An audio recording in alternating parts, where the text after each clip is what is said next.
Let's go! Sa paglapit sa finish line,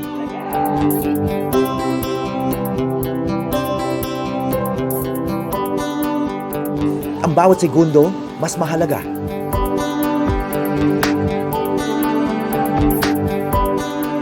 Nanguna ang team ni Joshua at Bernard. Matapos ang halos kalahating minuto, sumunod sina Jerome at Long. Sa final tally ng kompetisyon, sina Joshua at Bernard ang kampyon. Nasungkit nila ang record na hawak nina Jerome at Long noong nakaraang taon.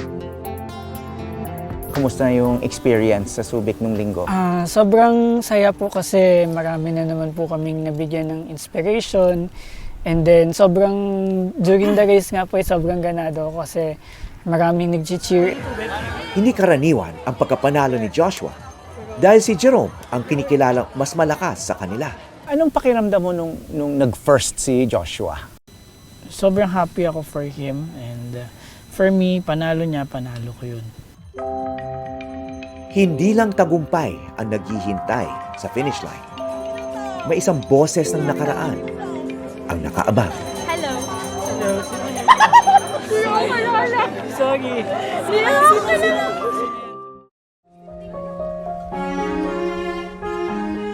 Aliyah!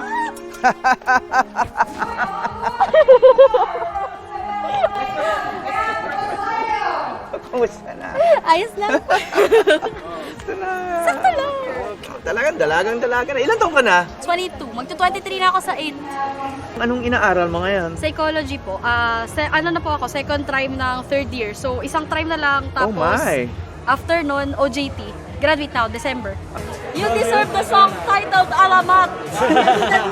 Mga musmus lang sila nang makilala ko noon. May kanya-kanya na silang mga pangarap na tinutupad ngayon. Sino yan dyan? Sino yan? Kakalimutan na kita ni Mama niya na.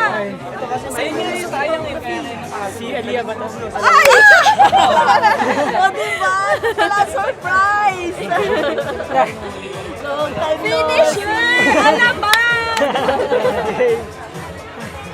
Paratry men, BTS visually impaired. In second place, team number 47, Jerome Nambida with guide Chernel Abdulatif. In first place, tandem number 46, Joshua Nambida and Bernard Cruz.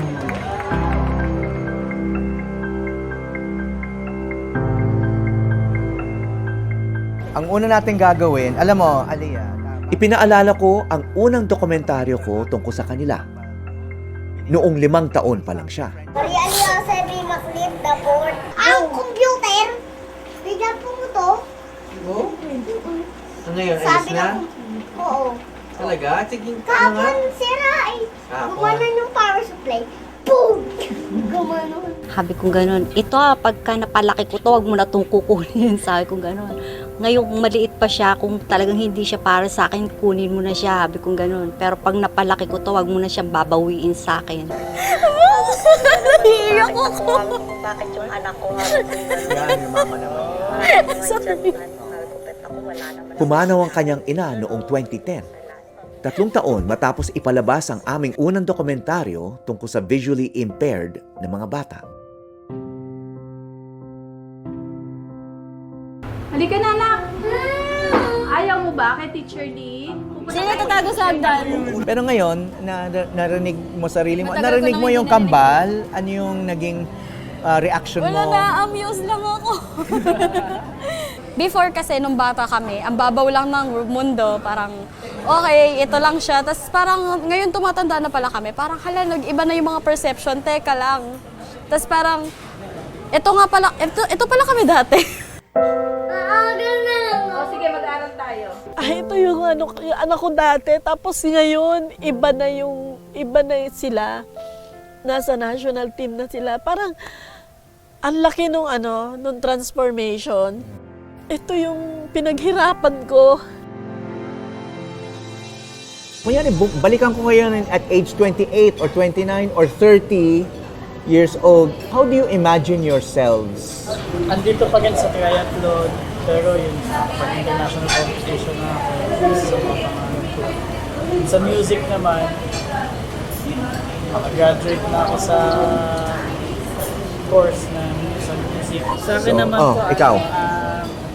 makabuo na ako maraming songs.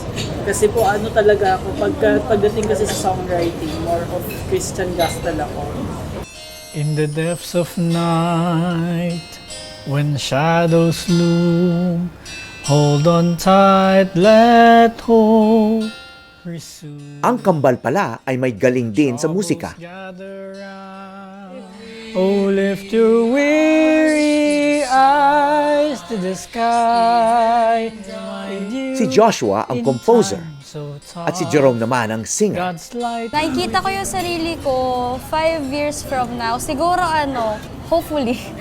So may license na ako. Bilang? As psychologist.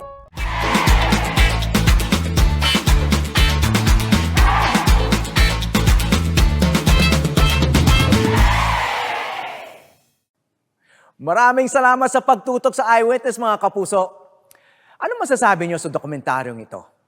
I-comment na yan at mag-subscribe sa GMA Public Affairs YouTube channel.